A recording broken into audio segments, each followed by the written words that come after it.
नमस्कार दोस्तों, स्वागत है आपका हमारे माही यूट्यूब चैनल पर। आज का वीडियो बहुत ही ज्यादा वीडियो में अंत तक जरूर बने रहना।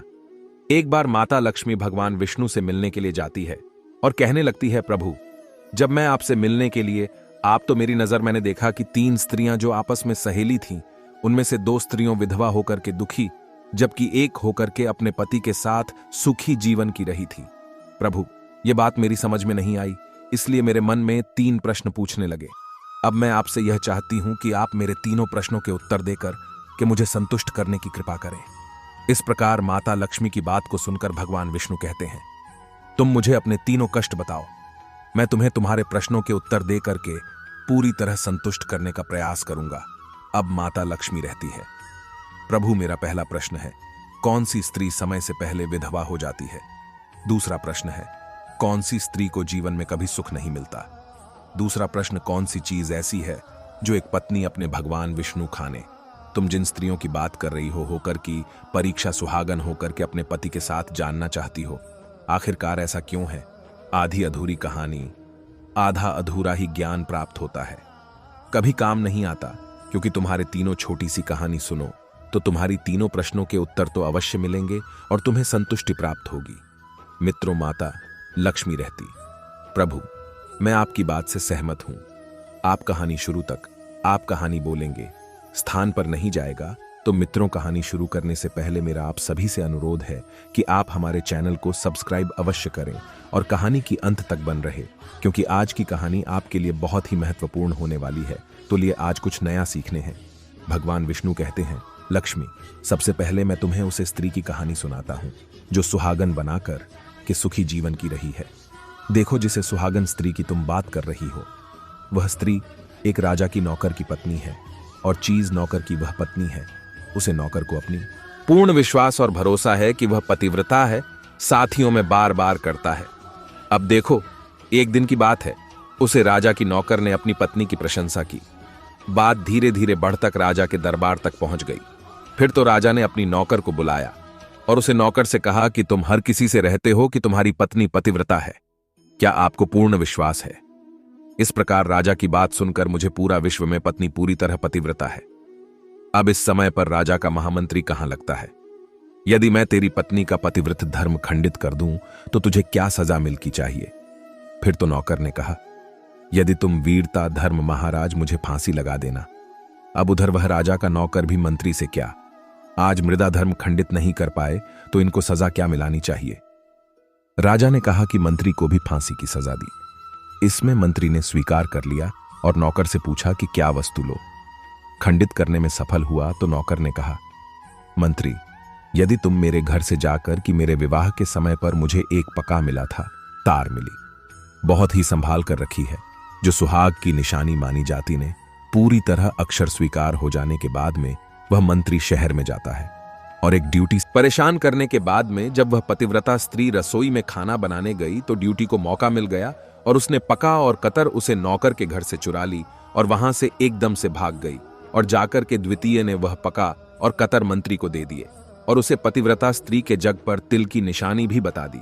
फिर वह मंत्री पका और कटार लेकर के सीधा राजा के और राजा से जाकर कहा, महाराज मैं नौकर की पत्नी के साथ में 2 दिन बीते और यह पका तथा कतर। फिर तो राजा ने दरबार लगाया और नौकर को बुलाया। फिर राज कतरास नौकर के घर से चुरा ली और वहां से एकदम और जाकर के ड्यूटी ने वह पका और कतर मंत्री को दे दिए और उसे पतिव्रता स्त्री के चंग पर तिल की निशानी भी बता दी।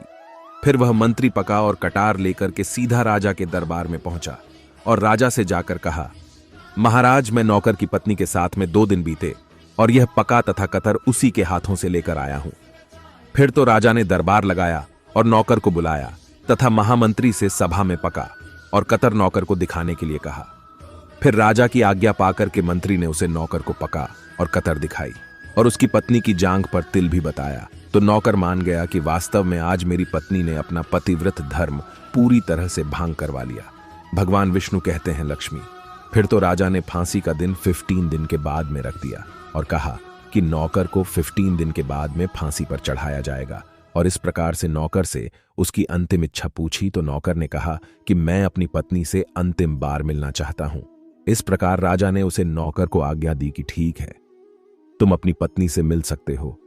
फिर नौकर अपने घर गया और अपनी पत्नी से कहा कि आपने मेरे साथ में बहुत बड़ा विश्वासघात किया। मैंने आपके विश्वास पर मंत्री से ऐसी शर्त लगाई थी कि राजा के दरबार में राजा के सामने मैंने कहा था कि मेरी पत्नी का पति प्रताप धर्म कोई नष्ट कर दे तो मुझे फांसी लगा देना। अब मुझे 15 दिन के बाद में फांसी लगा दी जाएगी। मेरे साथ विश्वासघात करके तुमने ठीक नहीं किया। उसे पतिव्रता स्त्री ने अपने पति को सारी बात बताई, मगर उसे विश्वास नहीं हुआ और वह राजा के दरबार में पहुंच गया। फिर नौकर राजा के दरबार में पहुंचा तो फिर उसे कैद में डलवा दिया गया। अब उधर नौकर की पतिव्रता धर्मपत्नी ने परमात्मा को याद किया और अपना भेष बदलकर के राजा के दरबार में गई और राजा से नाच दिखाने की आज्ञा मांगने लगी, क्योंकि वह स्त्री बहुत ही सुंदर थी और उधर राजा शौकीन होते हैं। इसलिए राजा ने आज्ञा दे दी कि सभी मंत्री स्तरीय आदि उपस्थित होकर के सुंदरी का नाच करवाने की पूरी व्यवस्था करें। भगवान विष्णु कहते हैं, लक्ष्मी। फिर तो सब मंत्री महामंत्री राजा आदि दरबार में उपस्थित हुए और फिर उसे नौकर की धर्मपत्नी ने जब नाचना शुरू किया तो राजा को उसे स्त्री का नाच बहुत ही सुंदर लगा। और फिर राजा ने कहा, तुम मुझसे क्या मांगना चाहते हो? तुम जो भी मांग मांगेगा मैं तुम्हें वही दूंगा। फिर उसे नौकर की पतिव्रता स्त्री ने कहा, महाराज, आपकी सभा में मेरा चोर है जिसने मेरे रुपए लिए थे मगर आज तक वापस नहीं दिए, उसे फांसी की सजा दे दीजिए। अब राजा ने कहा, ठीक है, बताओ मेरे दरबार में तुम्हारा चोर कौन है, उसका नाम क्या है? मैं उसको फांसी की सजा अवश्य दूंगा। भगवान विष्णु कहते, फिर उसे नौकर की पतिव्रता स्त्री ने कहा, महाराज, आपका मंत्री मेरा चोर है, आप इनको फांसी की सजा अवश्य दें। अब उधर जैसे ही मंत्री ने सुना कि यह सुंदरी मुझे अपना कर बता रही है तो मंत्री कहने लगा, महाराज, मैं कसम खाकर कहता हूं कि मैं इसका कभी कुछ नहीं चुराया है। मैंने इसे आज तक कभी देखा ही नहीं है। तुम्हें चोरी कैसे कर सकता हूं? मैं आज तक इसकी शक्ल ही नहीं देखी है। अब भगवान विष्णु कहते हैं, लक्ष्मी, जैसे ही मंत्री ने कहा कि मैं इस सुंदरी की आज तक शक्ल ही नहीं देखी है तो वह सुंदरी कहने लगी, महाराज, यह मंत्री मुझे जानता नहीं है, तो आप इससे यह पूछो कि यह पका और कतर कहां से लाया था। मैं उसे नौकर की पत्नी हूं जो आपके यहां पर नौकरी करता है और आप मेरे निर्दोष पति को फांसी चढ़ने वाले हैं। अब मैं आपको पूरी दास्तान सुनती हूं। ये जो आपका मंत्री है, इसने मेरे पास में अपनी एक ड्यूटी को भेज करके मेरी जान के दिल का पता लगाया और उसी ने यह पका और कतर चुरा करके इसको ला करके दी और आपके मंत्री के द्वारा भेजी गई। जब मेरे घर पर आई थी तो उसने मुझसे कहा था कि वह मेरे पति की हुआ है और पहली बार आई है, इसीलिए मैं उसकी पहचान नहीं सकी।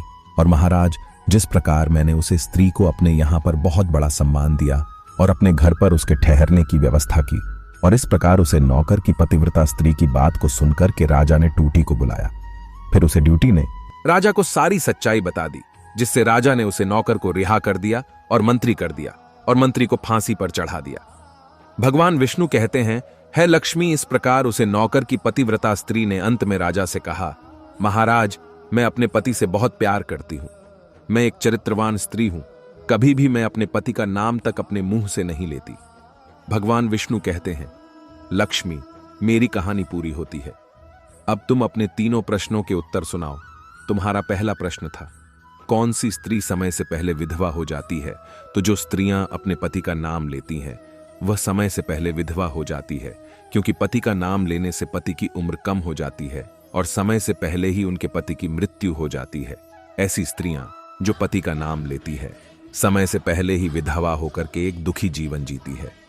बस यही राज की बात है कि तुम जिन 3 सहेलियों की बातें कर रही थीं, उनमें से 2 विधवा थीं और एक यह नौकर की पत्नी थी जो पतिव्रता से यह पतिव्रता स्त्री कभी भी अपने पति का नाम मुंह से नहीं लेती थी। और उधर वह 2 स्त्रियों जो विधवा होकर जीवन दुखी होकर जी रही है, वह हमेशा अपने पति का नाम लेकर ही बुलाती थी, जिसकी वजह से उनके पति की उम्र कम हुई। और फिर वह दोनों स्त्रियां समय से पहले ही वो नाम है। इसीलिए कभी भी स्त्रियों को अपने पति का नाम अपने मुंह से नहीं लेना चाहिए। अब तुम्हारा दूसरा प्रश्न था, कौन सी स्त्री को जीवन में कभी सुख नहीं मिलता है? तो समझ लो, जो स्त्रियां अपने पति के बिना अनुमति की किसी तीर्थ स्थान या उत्सव में जाती है, प्रिया जीवन पर दुखी कभी प्रेम नहीं मिलने। तुम्हारा तीसरा प्रश्न था कि ऐसी कौन सी चीज है जो एक पत्नी अपने पति को मांगने से भी नहीं देती? तो समझ लो, वह चीज गाली है। एक चरित्रवान स्त्री कभी अपने पति को गाली नहीं दे सकती, जो स्त्री गाली देती है प्रमाण नहीं होती। मैं कभी सुखी समय से पहले ही ऐसा कर कहानी सुनाने के बाद में माता लक्ष्मी पूरी तरह से प्रभु वास्तव में जो स्त्री चरित्रवान होती है वह कभी दुखी जीवन नहीं देती है, क्योंकि ऐसे घर में लक्ष्मी का सदा वास होता है। खाने से हमेशा भरपूर बना रहता है। प्रिया हमेशा घर को स्वर्ग बना देती है। कि आपको यह पसंद आई हो तो प्लीज आप हमारे चैनल को सब्सक्राइब अवश्य करें, वीडियो को लाइक करें। श्री राम जय हनुमान साथी देवों के देव, हर हर महादेव सदैव आप पर अपनी कृपा बनाए रखें। प्रिय मित्रों, वीडियो को अंत तक देखने के लिए धन्यवाद। जय श्री राम।